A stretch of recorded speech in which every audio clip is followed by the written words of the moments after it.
Last night at this time, Bill Cosby was in prison. Right now, he's at home after a stunning decision by the Pennsylvania Supreme Court overturning his conviction for sexual assault. Mary Maloney has this story.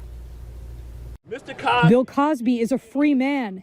The 83-year-old comedian smiling outside his Pennsylvania home after the state's highest court overturned his sexual assault conviction. He just said his heart was racing. He couldn't believe it. His case was the first high-profile celebrity sexual assault trial of the Me Too era.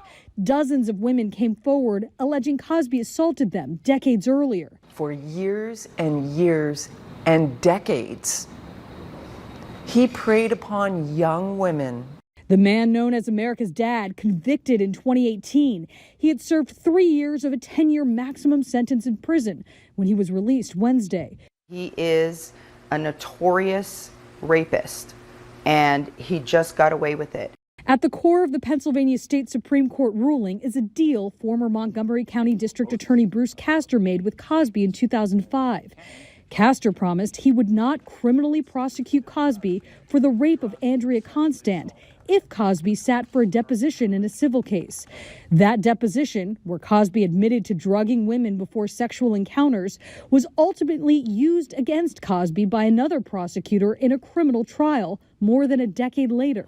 The panel ruled that was a violation of Cosby's due process rights. As we said from day one, we just didn't think he was treated fairly. In a statement, Constand and her attorneys say, in part, the decision is not only disappointing, but of concern, in that it may discourage those who seek justice for sexual assault. This just sets back victims.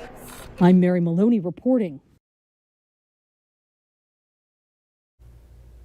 Felicia Rashad, who was Cosby's on-screen wife, sent a tweet of support for Cosby. She received so much criticism for that tweet that she sent out another tweet saying she supports survivors, but she wants healing.